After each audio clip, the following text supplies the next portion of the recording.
तो आदाब, नमस्कार, गुड इवनिंग, सत श्री अकाल। एक बार फिर आप तमाम लोगों का स्वागत है क्राइम तक की कहानी के इस एपिसोड में। उम्मीद है पूरी फैमिली अच्छी होगी, अपना ख्याल रख रही होगी। जब से ये दुनिया बनी है तब से ही जुर्म होता है, क्राइम होता है, क्रिमिनल होते हैं, अलग अलग केसेस होते हैं। आप इतिहास के पन्नों में भी अगर पीछे जाएँ तो भी बहुत सारे ऐसे केस हुए, उनके मुकदमे लड़े गए, उनके फैसले आए, कई इतिहास बने। आज की कहानी लगभग 98 साल पुरानी 1925 के एक ऐसे मुकदमे की कहानी है जिसको आज भी पढ़ा और पढ़ाया जाता है। बॉम्बे हाई कोर्ट में चले इस मुकदमे के दौरान क्या कुछ नहीं हुआ। जिस एक Simon commission, Simon go back के नारे लगे थे, उन्हें ख़ास तौर पर लंदन से बुलाया गया इस केस की पैरवी के लिए। सोली सोराब जी, उनके फादर इस केस में एक मतलब जो सरकार की तरफ से वो वकालत कर रहे थे। मोहम्मद अली जिन्ना पाकिस्तान में कायद आज़म बने, पाकिस्तान को अलग दो टुकड़े हिंदुस्तान के कराकर पाकिस्तान एक बनाया। यहाँ पर एक आरोपी के वकील बने। उस वक्त के मुंबई पुलिस कमिश्नर उनके इस केस के इन्वेस्टिगेशन के लिए बाकायदा न सिर्फ तारीफ़ हुई बल्कि आज भी उसको एक एग्जाम्पल के तौर पर रखा जाता है कि किसी केस की जांच कैसे होनी चाहिए।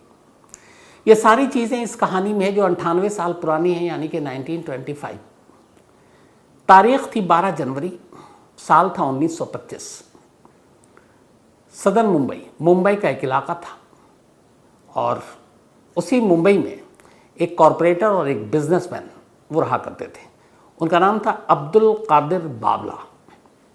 बावला के पास अच्छी खासी दौलत, साथ में कॉरपोरेटर भी, समाज सेवा भी किया करते। और उस वक्त के सबसे पॉश एरिया मुंबई में तब बॉम्बे हुआ करता था। मालाबार हिल्स में उनकी अपनी कोठी, तो वहीं रहा करते। कुछ वक्त पहले से बावला के साथ एक 22 साल की लड़की रह रही थी परिवार के साथ। उस लड़की का नाम था मुमताज़ बेगम और ये दोनों साथ रहा करते थे। 12 जनवरी 1925 की शाम मौसम अच्छा था, तो बावला और मुमताज़ दोनों अपनी गाड़ी में घूमने के लिए निकलते हैं कि चलो थोड़ा चौपाटी चलते हैं, और उसके बाद एक हैंगिंग गार्डन है जो आज भी है, तो मालाबार हिल्स में ही हैंगिंग गार्डन भी जाएंगे। दोनों गाड़ी से निकलते हैं, लेकिन जैसे ही मालाबार हिल्स के पास पहुंचते हैं, अचानक एक दूसरी गाड़ी तेज़ी से आती है और इनकी गाड़ी को ओवरटेक करती है और उसमें से 5-6 लोग उतरते हैं। उतरने के बाद बावला और उनके साथ जो लड़की बैठी थी वो सारे उस लड़की के ऊपर टूटते हैं और उसे उस गाड़ी से घसीट कर अपने साथ ले जाने की कोशिश करते हैं। उनके पास चाकू भी थे, उनके पास बंदूकें भी थी। बावला भी लहीम शहीम हट्टा कट्टा, वो भी उतरता है और फिर विरोध करता है कि वो कोई उसके साथ जो लड़की है उसको कहीं कैसे ले जा सकता है। सामने वाले हमलावर जब ये देखते हैं कि वो विरोध कर रहा है तो वो कहते भी ये तुम बीच में मत आओ, इस लड़की को हमें सिर्फ ले जाने दो। बावला मानता नहीं है और इसी बीच में गोलियां चल जाती हैं। बावला को गोली लगती है, वो गिर पड़ता है। अब इस दौरान में वो जो लड़की है वो लगातार विरोध कर रही है। गुस्से में अब हमलावर उसके ऊपर चाकू से हमला करते हैं। कुछ चाकू के वार उसके चेहरे पर भी लगता है। अब ऐसा लग रहा था कि शायद वो लड़की को भी मार डालेंगे, लेकिन तभी इत्तेफाक की बात है कि 3 अंग्रेज़ अफसर वहाँ से गुजर रहे थे और उन्होंने जैसे ही देखा कि एक लड़की के ऊपर कुछ लोग हमला कर रहे हैं, वो फ़ौरन गाड़ी रोकते हैं और दौड़ते हैं उस तरफ। हमलावर उन 3 अंग्रेज़ अफसरों को देखकर डर जाता है और सब अपनी गाड़ी में बैठकर भाग जाते हैं। उनमें से लेकिन कुछ को पीछा करके जो अंग्रेज़ पुलिस अफसर है गिरफ्तार कर लेते हैं, पकड़ लेते हैं। मतलब पकड़ने के बाद वो उसे मुंबई पुलिस के हवाले कर देते हैं, बॉम्बे पुलिस के। तब जो बॉम्बे पुलिस के कमिश्नर थे उनका नाम था पैट्रिक केली। तब इन तीनों को हवाले कर दिया गया। इधर अंग्रेज़ अफसर के फिर इशारे पर बाकी लोग आए और दोनों घायलों को फ़ौरन अस्पताल ले जाया गया, बावला को और उसके साथ उस लड़की को। थोड़ी देर के बाद अस्पताल में बावला की मौत हो जाती है, लेकिन वो लड़की बच जाती है। अब इसके बाद जो हमलावर पकड़े गए थे उनसे पूछताछ होती है, इधर लड़की से भी पूछताछ होती है, बयान देती है, और उसके बाद फिर पूरी कहानी सामने आती है। जिस लड़की पर हमला किया गया और जिस लड़की को छुड़ाने के लिए लोग आए थे, उसका नाम था मुमताज़ बेगम। हैदराबाद की रहने वाली मुमताज़, ऊपर वाले ने उसे खूबसूरत आवाज़ दी थी। बचपन से ही गाने का शौक़ था, बेहतरीन गाने गाती। करीब 10-11 साल की उम्र में ही उसकी आवाज़ के बहुत सारे जो लोग थे उसकी आवाज़ की जादू के दीवाने हो गए। मुमताज़ के इस खूबसूरत आवाज़ की खबर हैदराबाद से दूर इंदौर तक पहुंची। तब इंदौर में राजा हुआ करते थे और जो राजा साहब थे उस वक्त उनका नाम था महाराज तुकोजी राव तृतीय। तो उस वक्त इंदौर में जिनकी राजशाही थी वो तुकोजी राव की थी। तो महाराज तुकोजी राव तक मुमताज़ के इस गले की खबर पहुंची।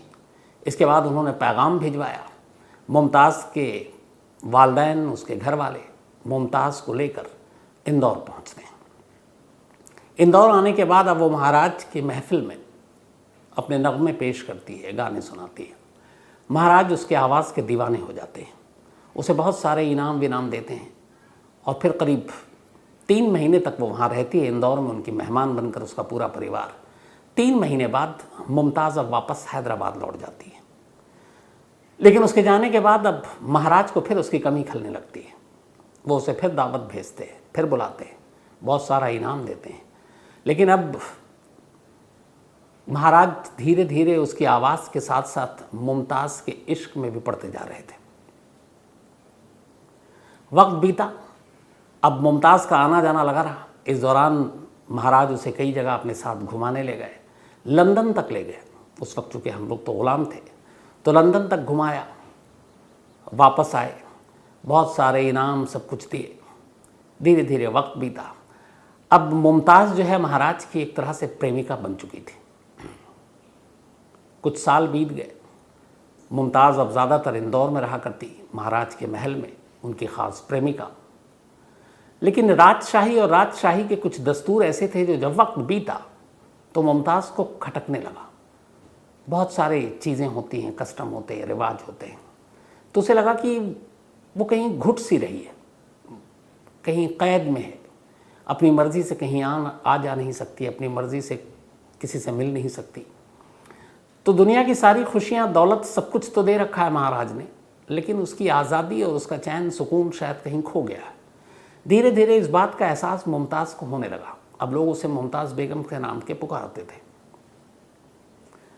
जब मुमताज़ को हद से ज़्यादा घुटन महसूस होने लगी तो फिर उसे लगा कि नहीं, शायद इस राजमहल में ज़्यादा दिन नहीं रुक सकेंगे।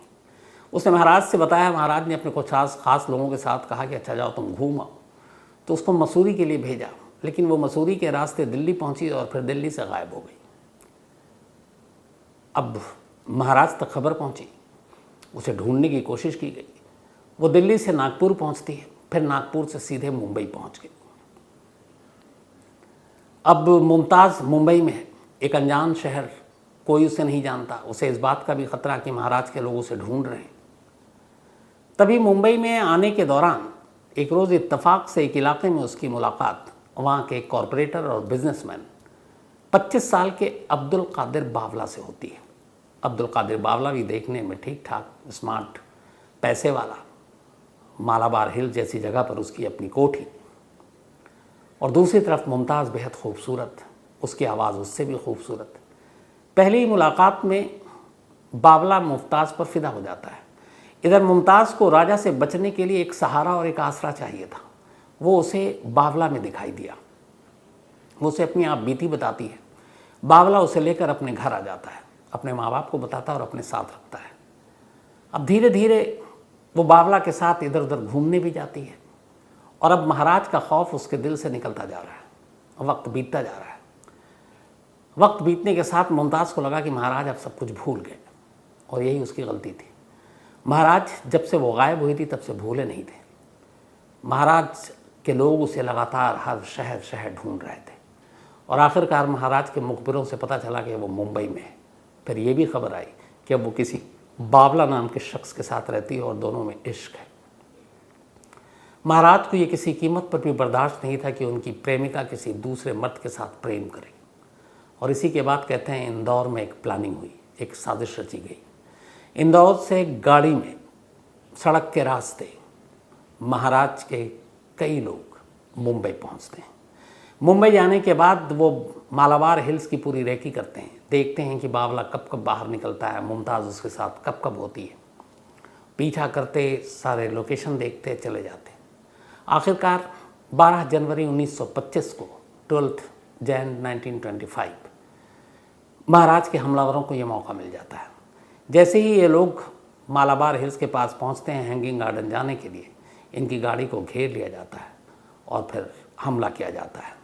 महाराज का हुक्म ये था कि या तो मुमताज़ को ले आओ और अगर वो नहीं आती है तो मार डालो। बीच में आ गया बावला, उसे तो गोली मार दी गई। मुमताज़ पर चाकू से हमला किया गया, लेकिन ऐन वक्त पर अंग्रेज़ अफसर पहुंच गए, जान बच गई और हमलावर पकड़े गए कुछ। अब जब हमलावर पकड़े गए तो उसके बाद उनसे पूछताछ हुई, फिर बाकी के भी नाम आए, फिर उन सबको ही पकड़ा गया। कुल 9 लोगों को गिरफ्तार किया गया। 9 लोगों की गिरफ्तारी के बाद अब ये मामला अदालत में पहुंचा, बॉम्बे हाई कोर्ट में। मीडिया ने इसको खूब कवरेज दी, इसलिए कि उस वक्त एक बॉम्बे का अपना नौजवान 25 साल का बावला, अमीर शख्स, कॉरपोरेटर, उसका कत्ल, उसके साथ एक मुमताज़ बेगम के इश्क की कहानी, और इन कहानियों के बीच में इंदौर के एक महाराज की एंट्री। तो ये सारी चीज़ों ने मिलकर मीडिया को भी पूरा मसाला दिया। 1925 के अखबारों में सुर्खियां बटोर रही थी ये खबर, मालाबार हिल्स के नाम पर, मालाबार हिल मर्डर केस। अब ये अदालत में मामला पहुंचा। बॉम्बे हाई कोर्ट के उस वक्त जो जज थे मिस्टर टम्प और जूरी मेंबर थे, सारे आरोपियों को पेश किया गया। जिस तरीके से मीडिया में ये कवरेज हो रहा था, उससे आम लोगों की भी दिलचस्पी इसमें बढ़ गई थी। अब जब दिलचस्पी बढ़ी तो कहते हैं कि बड़े बड़े लोग, बड़े बड़े वकील, उनकी फैमिली, हर एक की इस केस पर नज़र थी। अब सरकार की तरफ से, यानी कि अक्यूज्ड के ख़िलाफ़, और मुमताज़ की तरफ से जो वकील थे वो थे सर जमशेद जी कांगा, हस्ती थे एक। तो सर जमशेद जी कांगा अभियोजन पक्ष की तरफ से मुकदमा लड़ रहे थे। इसी दौरान में मोहम्मद अली जिन्ना भी मुंबई में थे, प्रैक्टिस करते थे। उनकी वाइफ की भी खबर पे नज़र थी, बड़ा इंटरेस्टिंग, वो हमेशा जिन्ना से बात करती। तभी किसी आरोपी ने और किसी वकील ने सजेस्ट किया और जिन्ना साहब ने कहा ठीक है, मैं इसका केस लड़ूंगा। तो अब एक तरफ जमशेद जी कांगा साहब और दूसरी तरफ मोहम्मद अली जिन्ना, ये दोनों आमने सामने। मुकदमे की कार्रवाई शुरू हुई। अब पुलिस के सामने ये था कि विटनेस थी मुमताज़, एक की मौत हो चुकी थी और ये सारे आरोपी थे। लेकिन सर्कमस्टांशियल एविडेंस सब कुछ होते हुए भी मोटिव क्या था, इसको एस्टैब्लिश करने के लिए ज़रूरी सबूत नहीं था। और उसकी वजह ये थी कि इन सारों ने जो मौके पर पकड़े गए वो बता तो रहे हैं कि हाँ ये मैंने किया, जुर्म भी कबूल कर लिया, लेकिन किसके इशारे पर किया और क्यों किया, किसी ने मुंह नहीं खोला। इनमें से एक शख्स ने भी महाराज तुकोजी राव का नाम नहीं लिया। मुकदमा चलता रहा और आखिरकार अदालत ने अपना फैसला सुनाया। 2 लोगों को बरी किया गया था, बाकी 3 को उम्र कैद की सज़ा दी गई और 3 को इस केस में डायरेक्ट इन्वॉल्वमेंट और हत्या के लिए और इस तरह से मारने के लिए उकसाने का ज़्यादा जिम्मेदार ठहराते हुए 3 लोगों को अदालत ने सज़ाए मौत दे दी। जैसी अदालत ने यह फैसला सुनाया, बॉम्बे हाईकोर्ट ने सज़ाए मौत का, उनमें से एक सज़ा सुनते ही उसका दिमागी संतुलन बिगड़ गया। बाद में डॉक्टरों ने चेक किया और कहा कि ये पागल हो चुका है। इसके बाद उसको मेंटल हॉस्पिटल भेज दिया गया। फिर अदालत के सामने उसकी रिपोर्ट आई तो अदालत ने कहा कि अब एक मेंटल, जिसकी दिमागी हालत ठीक नहीं है, उसको फांसी पर नहीं चढ़ाया जा सकता, इसलिए इसकी सज़ा को उम्र कैद में तब्दील कर दिया जाए। अब बाकी बचे 2 जिन्हें सज़ाए मौत मिली थी। अब उन दोनों की तरफ से भी, उन दोनों ने अपील की। अपील के लिए ये हुआ कि अब फिर मामला ऊपर जाना था। तो उस अपील के बाद ये जो साइमन कमीशन के सर जॉन साइमन थे, बहुत जाने माने बैरिस्टर वकील, वो पहुंचे और उन्होंने ये अदालत में बहस की इस सज़ाए मौत के ख़िलाफ़। उन्होंने कहा कि इस पूरे मामले में जिस तरीके से केस और मुकदमा चला अदालत में, और उससे पहले जिस तरीके से मीडिया ने इसको कवर किया, तो मीडिया ने शुरू से ही उनके इन सारे जो आरोपी थे उनको एक तरीके से कातिल डिक्लेयर कर दिया। और अदालत भी उस मीडिया की रिपोर्टिंग को देखते हुए एक तरह से पहले से ही ये मान चुकी कि यही लोग गुनहगार हैं, तो उनके बहुत सारे राइट्स इस चक्कर में ख़त्म हो गए। तो मुझे लगता है कि जो मीडिया में कवरेज हुई उसका असर अदालत के फैसले पर पड़ा। ये सारी बहस हुई, तमाम चीज़ें। उधर जिन्ना ने भी बहस की कि इस पूरे मामले में अभी तक मोटिव या फिर इसके पीछे मास्कियों की इन सब का कनेक्शन क्या था, इस मर्डर में इसके पीछे कौन था, ये इसके कोई प्रूफ नहीं आए। नाम सारे अखबारों में चल रहे थे कि एक मुमताज़, एक राजा तुकोजी राव और एक दूसरा आशिक बावला, ये सारी कहानी थी। लेकिन अफसोस की बात यह थी कि इस पूरे मुकदमे के दौरान कभी भी किसी भी मोड़ पर जो 9 आरोपी थे शुरू में, फिर उनमें से 2 को बरी कर दिया गया था, बाकी को उम्र कैद और 3 को सज़ाए मौत दी गई। उनमें से एक की मेंटल हालत ख़राब हो गई, तो अब 2 ही बचा मौत की सज़ा का हकदार। किसी ने भी अपने से ऊपर का नाम नहीं लिया और सभी ने कहा कि हाँ, हमने ये जुर्म किया है, हमने मारा है, लेकिन हमें किसने हुक्म दिया, क्यों दिया, कोई मुंह खोलने को तैयार नहीं। तो आखिरकार ये सारी दलीलें रखी गई, लेकिन अदालत ने कहा कि चूंकि इस पूरे केस में सबसे अहम जो साबित हुआ, उन 3 अंग्रेज़ अफसरों की गवाही जो मौका वारदात पर थे और जिन्होंने मुमताज़ को बचाया और जिन्होंने मुमताज़ पर हमला होते हुए देखा, जिन्होंने बावला पर गोली चलाते हुए हमलावरों को देखा, तो उन अंग्रेज़ अफसरों की तीनों की गवाही इस केस में सबसे अहम साबित हुई। और उन्हीं की इस गवाही को देखते हुए और फिर लोगों के इकरार जुर्म के बाद अदालत ने कहा कि नहीं, यही फैसला सही है। तो ऊपरी अदालत ने भी निचली अदालत के फैसले को बरकरार रखा और इसी के बाद 19 नवंबर 1925 यानी कि इस इंसिडेंट के 12 जनवरी 1925 को बावला का कत्ल हुआ था और मुमताज़ पर हमला, और उसके ठीक लगभग 10 महीने के बाद 19 नवंबर 1925 को 2 लोगों को फांसी दे दी गई इस केस में। अब फांसी दे दी गई, इसको लेकर फिर मीडिया में बहुत सारे सवाल उठे और लगातार ये चलता रहा कि जिन लोगों को सज़ा दी गई है तो मोहरा भर है, असली जो इसमें गुनहगार है उस तक अदालत और बाकी कानून क्यों कुछ नहीं कर रहा है। तो अंग्रेज़ी शासन और अंग्रेज़ी जुडिशरी भी उस वक्त फिर दबाव में आ गई, क्योंकि मीडिया में सारी खबरें चल रही थी और ब्रिटेन तक में ये खबरें चर्चा में थी, क्योंकि इसमें एक राजा की इन्वॉल्वमेंट की बात आ रही थी। लेकिन थ्रू आउट पूरे मुकदमे में, ट्रायल के दौरान, वो राजा कभी उस मुकदमे का हिस्सा नहीं बना, ना उसे बनाया गया, न पुलिस ने बनाया। तो अब ये लगा कि ये गलत है, लोगों तक गलत मैसेज जाएगा।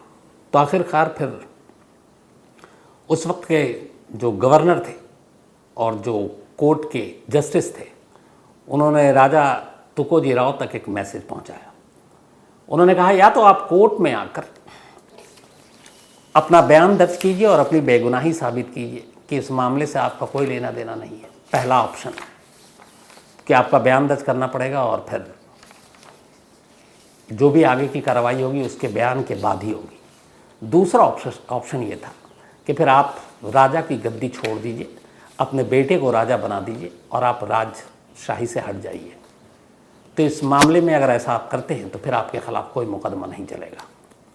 ये मैसेज जब राजा तक पहुंचा तो राजा ने दूसरा ऑप्शन चुना और उन्होंने फिर 1926 इस इंसिडेंट के साल भर के बाद 1926 में, ये 25 में इंसिडेंट हुआ था, और 1926 में उन्होंने राजा की गद्दी छोड़ दी और अपने बेटे को राजा बना दिया, जिसका नाम था यशवंत राय द्वितीय। तो उनके बेटे यशवंत राय को उन्होंने बेटा बनाया और ख़ुद जो तुकोजी राय थे उन्होंने अपनी राजगद्दी छोड़ी, न सिर्फ राजगद्दी छोड़ी बल्कि देश भी छोड़ दिया और वो इंग्लैंड चले गए और वहीं रह गए। तो उनकी कहानी यहाँ ख़त्म हो गई। अब इधर मुमताज़ बची, मुमताज़ के सारे बयान हुए, चेहरे का इलाज हुआ, सब कुछ ठीक हो गया। उस वक्त जब चेहरे पे हमला हुआ था उसकी एक तस्वीर है बड़ी फेमस, वो तस्वीर भी आपको मैं वर्णिका से कहूँगा, वो देखिएगा आप। तो अब यहाँ सब कुछ हो गया, राजा को गद्दी छोड़नी पड़ी मुमताज़ की वजह से। मुमताज़ की वजह से बावला को अपनी जान देनी पड़ी। मुमताज़ को लगा कि अब यहाँ रहेंगे तो वो इन्हीं सारी चीज़ों, इन्हीं यादों के बीच में रहेगी। मुमताज़ की आवाज़ अच्छी थी, डांस अच्छा करती थी, अदाकारी अच्छा करती थी। इसी के बाद मुमताज़ ने तय किया कि वो यहाँ से कहीं और जाएगी, और कहते हैं कि मुमताज़ ने तब हॉलीवुड का रुख किया और वो अमेरिका चली गई। उसके बाद क्या हुआ कोई खबर नहीं है। तो ये थी कहानी 1925 बॉम्बे हाई कोर्ट की, जिसमें एक खूबसूरत अदाकारा, गुलकारा, एक बेहद रईस शख्स और एक इंदौर के राजा, तीनों की जो कहानी मिली उसमें एक कत्ल हुआ, एक पर हमला हुआ, 2 लोगों को फांसी दी गई, राजा को अपनी गद्दी छोड़नी पड़ी और उस अदाकारा को अपना देश छोड़ना पड़ा। तो ये थी आज की कहानी। अपनी राय ज़रूर दीजिएगा इस कहानी में, और इस कहानी से रिलेटेड कोई और ऐसी जानकारी जो मुझसे छूट गई हो, आप में से किसी को पता है तो ज़रूर बताइएगा। अब वही अपना सिलसिला, आज अंकित पाठक, इनका बर्थडे है, तो हैप्पी बर्थडे अंकित। और ये श्याम सुंदर पाठक जी के बेटे हैं। चेतन राम जाखड़, इनका भी आज बर्थडे है, तो हैप्पी बर्थडे चेतन राम जी। साथ ही निशब कुमार, इनका भी आज बर्थडे है, तो हैप्पी बर्थडे निशब। और ये नरेंद्र राज के बेटे हैं। बबीता शर्मा का भी आज बर्थडे है, तो हैप्पी बर्थडे बबीता। और ये गणेश शर्मा जी की बहन है। साथ ही रूप Singh, thank you so much आपका। तुलसी Kumar Das, thank you so much आपका भी। संजय कुमार, एक हिमाचल प्रदेश मर्डर केस की कहानी सुनना चाहते हैं। इसके अलावा प्रशांत कुमार एक कहानी की फरमाइश की है। Rukhsana Zakir, thank you so much Rukhsana. और आपकी तस्वीर भी जो मैंने देखी, मैग्नीफाइंग ग्लास बहुत ही खूबसूरत है, और पक्का कभी मुलाकात होगी। इसके अलावा Ami Ahuja, thank you so much Ami साहब, एंड कांग्रेस, बहुत बहुत बधाई। आपके घर आने वाले मेहमान की ऊपर वाला सब अच्छा रखे। और ये सिएटल से हैं। साथ ही शुभांगी कुरादे, और इन्होंने भी महानंद की कहानी के बारे में कहा था, और ये भी कहा था शायद इस पर कुछ बनी भी है। Thank you so much Shubhangi. साथ ही विष्णुदास, इन्होंने एक कहानी की फरमाइश की है। इसके अलावा सईद चौधरी, ये समदनगर भिवंडी से हैं, और बहुत बहुत बधाई है आपको सईद चौधरी साहब। कभी मुंबई आना हुआ तो आपकी नई कार में ज़रूर बैठेंगे। जिया चुग, ये रविंदर कौशिक, अपने रॉ के एजेंट पाकिस्तान में, उनकी कहानी सुनना चाहते हैं तो जिया, मैं ऑलरेडी ये टाइगर ब्लैक आप कहें या रविंदर कौशिक कहें, इनकी कहानी सुना चुका हूँ। क्राइम तक की कहानी मेरी लिस्ट में आपको मिल जाएगी। तो फिलहाल कहानी में आज इतना ही। अब आपसे मुलाकात होगी कल रात 9 बजे किसी नई कहानी के साथ। तब तक अपना ख्याल रखिएगा। Thank you very much.